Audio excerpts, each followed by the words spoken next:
Bueno, yo más que nada quería hablar sobre lo que comenta el profesor en uno de sus videos, en donde dice que la mayoría del magisterio estaba a favor del presidente Andrés Manuel López Obrador.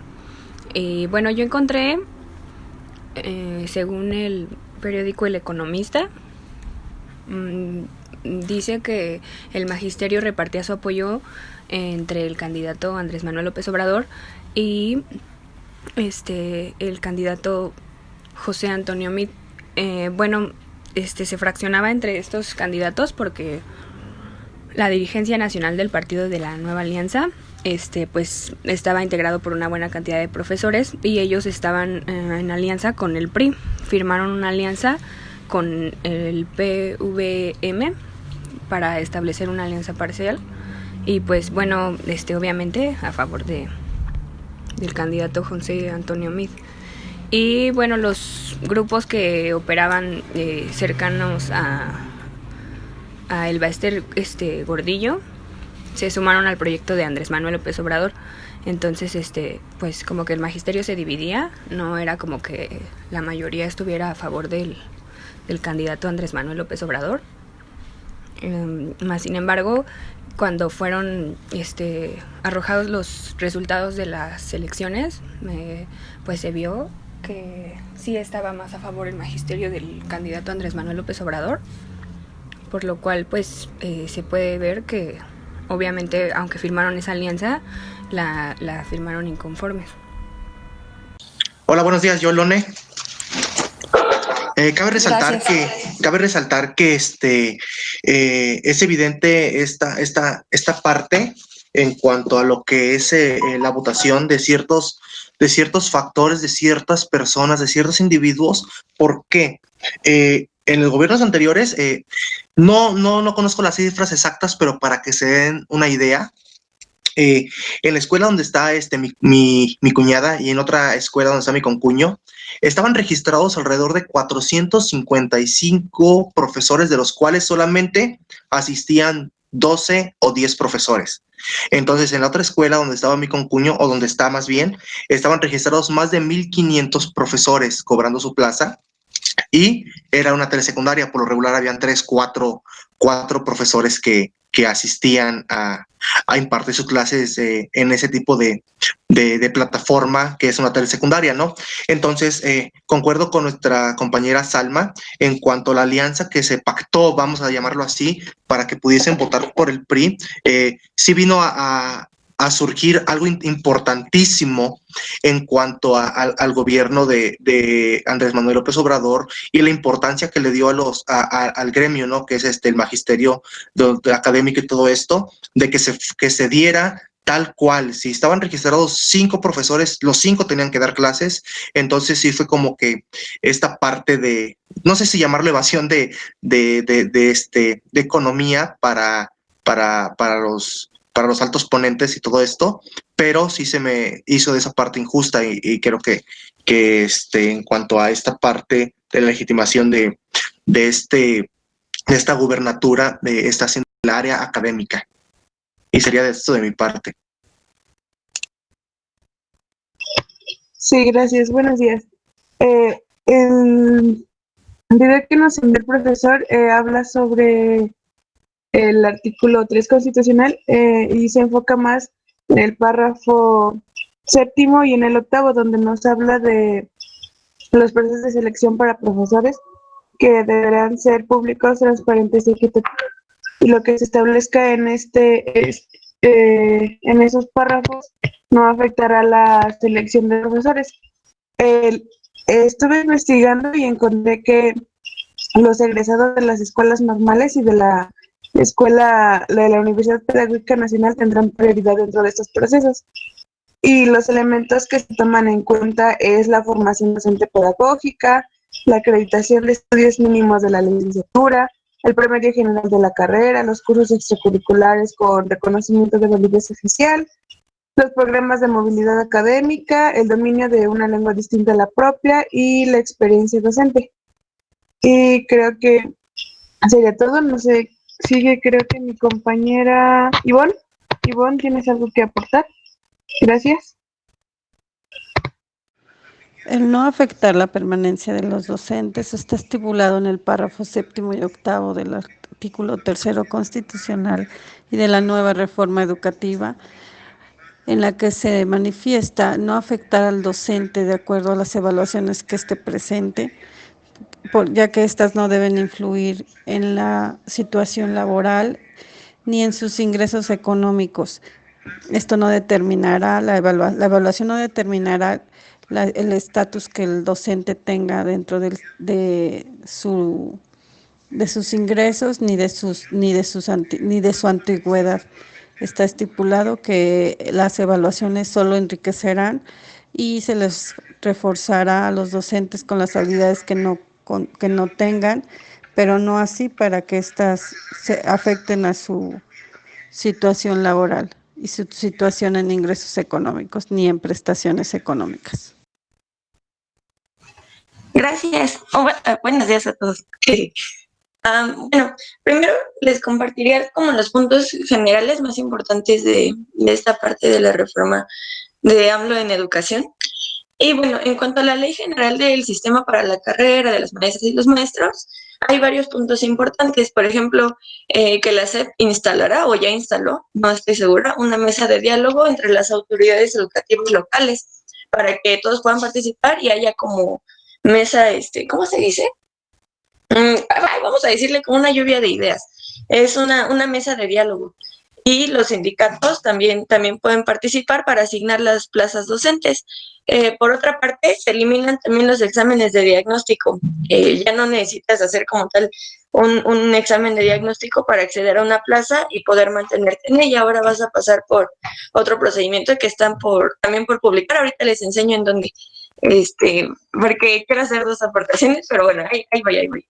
Bueno, lo que ya mencionó Katy, ¿no? La preferencia a los egresados de la UPN y de las normales también, que, bueno, ya como lo estuvimos viendo también con el maestro, que los exámenes como tal que les aplicaban a los maestros para ver, vamos a decir, como su conocimiento, cómo están en su nivel, un examen de esos ya no se va a aplicar, ¿no? Sino ahora simplemente, bueno, más bien sí se aplica, pero ya no es como que te quitan tu lugar o tu plaza, sino que ahora pasas por un proceso también de apoyo al maestro, como creo que se llama Ley de Mejora Continua de la Educación, y es con la Comisión Nacional para la Mejora Continua de la Educación y sustituye al INEE y una mesa de diálogo, pero también va a estar integrado por el titular de la SEP.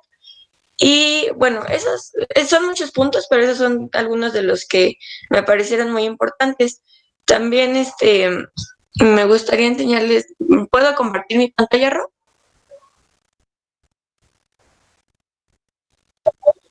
Vale, ahí voy. Okay. Ahí voy. Solo para mostrarles. ¿Ya se puede ver? ¿Sí, verdad? Miren, en estas páginas. Ok, esta es la página del gobierno. En realidad se pueden meter poniendo desde aquí Gov y nos vamos directo a Gov. Y de aquí nos pasaríamos a los proyectos. Ya nos abre otra paginita y aquí podemos ver directamente una lista en donde vienen todos los proyectos que está trabajando por el momento el gobierno del presidente Andrés Manuel. Sobre todo estos azulitos, los primeros son los que tienen que ver con educación. Está, por ejemplo, el de las 100 universidades públicas, programas de apoyo para el bienestar de niñas y niños, hijos de madres trabajadoras, ¿no? Los de las becas, de esta parte de los proyectos. Por ejemplo, aquí me metí al de las 100 universidades, por decir algo, y viene el video explicativo, ¿no? Bueno, no lo voy a poner porque creo que a mí como que no se me pasan los audios, pero como se dan cuenta, no sé si me escucho, yo creo que no. A ver, ¿a eso no se escucha? Sí, se escucha, Eli. Bueno, pues miren, a ver, vamos a poner un cachito a ver qué dice. La universidad quedaba de mi casa, son como a 10 horas. Mi papá no me apoyó, pero mi mamá sí, pero pues yo no quería como cargarle todo el peso porque por mi hermano ya está estudiando en la universidad, entonces ya seríamos 2, ya mucho dinero. Bueno, en mi caso, dejé de estudiar durante 8 años. Perdí un año. Primero, lugares en donde no exista o exista muy poca oferta. Municipios muy alejados, municipios que han sido víctimas de violencia con una potencialidad que no se despliega por esas mismas razones. Las universidades están colocadas en lugares estratégicos. Para el caso de San Quintín. Eso que dijo es muy importante, porque fíjense que también estaba leyendo sobre esta reforma. Hablan de que, por ejemplo, esta parte de las 100 universidades, ¿no? Que se trabaje geográficamente, es decir, que no sea el mismo, vamos a decir, como programa o algo así, el que se lleve a cabo a lo mejor en una zona de costa o en una zona rural, sino que se vaya enfocando también a cómo es la forma de vida, el modelo de vida en ese tipo de lugares. Esa es otra parte. Bueno, a mí sí me parece muy padre, es mi punto de vista. No conozco muy bien el programa, todavía estoy esperando a que lo publiquen para poder leerlo completo, pero bueno. El hecho de que tiene una bahía en la cual se encuentran 22.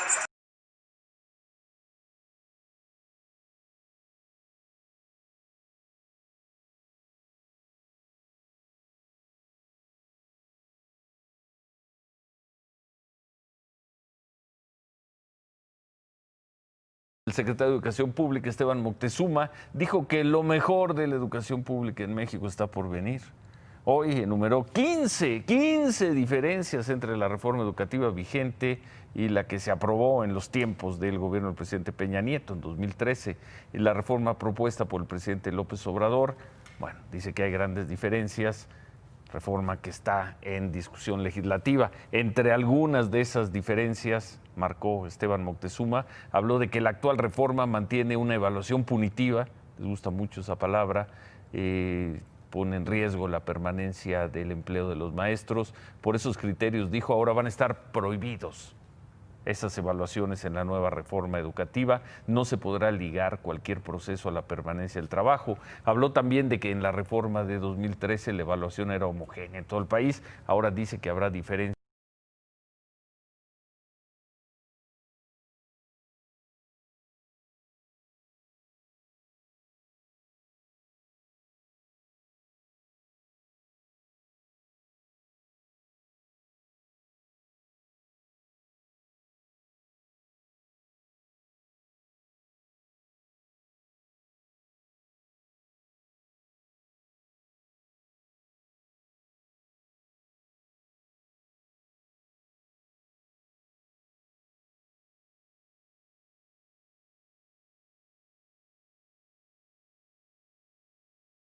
El anterior gobierno, además, creó todo un sistema perverso que ni él mismo cumplió y le dio la vuelta a la propia reforma con muchos recursos por debajo de la mesa, burlando incluso la ley que ellos mismos emitieron. Por eso es que queremos transparentar las plazas y recursos para fortalecer la lucha contra la corrupción. Dijo también que una de las diferencias entre la todavía vigente reforma educativa y la que ellos están proponiendo y seguramente se aprobará o quieren que se apruebe, es que la anterior reforma educativa estaba orientada al mercado y la actual. Es lo que propone esta nueva reforma educativa del presidente López Obrador. Estos son algunos de los puntos que nos parecieron más trascendentes. A la educación gratuita, laica y obligatoria se agregan los principales de ser universal, equitativa y dicen excelente. La educación superior también se convertirá en obligatoria, además de un sistema permanente de actualización y formación continua para los maestros. La revaloración social docente será a través de un nuevo servicio de carrera profesional del magisterio. En los planes de estudio se incluirá la promoción de valores, el civismo de nuevo, la historia y la cultura. Además, se aplicará una política educativa incluyente y adecuada a la diversidad cultural y étnica de nuestro país. En escuelas de educación básica de zonas vulnerables, dicen, se implementarán acciones para alimentar a los alumnos. El Estado aplicará un sistema de becas para evitar la deserción y fomentar la permanencia. Se crea además el Centro Nacional para la Revalorización del Magisterio y la Mejora Continua de la Educación y desaparece en uno de los puntos más polémicos, el Instituto Nacional para la Evaluación de la Educación, el INE. Así que nada más falto yo. Y bueno, Yo la verdad es que desconozco mucho de política. De hecho, luego platicaba con Elisa de que donde yo vivía, la política no la pelaban mucho, ¿no? Entonces, es algo muy interesante. Pero aún así, hice el análisis de los videos que mandó el profe y me llamaron la atención dos puntos importantes. Uno dice, que habla sobre los derechos humanos, ¿no? En esta parte de los derechos humanos, podemos ver cómo se resalta o cómo hay un cambio en esta como ley, ¿no? En este artículo, pues, que el hecho de que los derechos humanos lleguen a tener más, más influencia, más poder en el gobierno es algo muy interesante, puesto que antes pues muchos de los derechos humanos pues no eran no tan importantes, sino que los hacían a un lado, ¿no? Entonces esto es muy interesante, el hecho que le den más importancia desde el 2011, lo tengo registrado así, que habla sobre también la igualdad entre las personas y el respeto a todos. O sea, es importante que a pesar de todo respetemos a los demás y tengamos un trato por igual de parte de los maestros y de parte de todos los compañeros, ¿no? Esta igualdad sustantiva tendería a desarrollar todas las facultades del ser humano.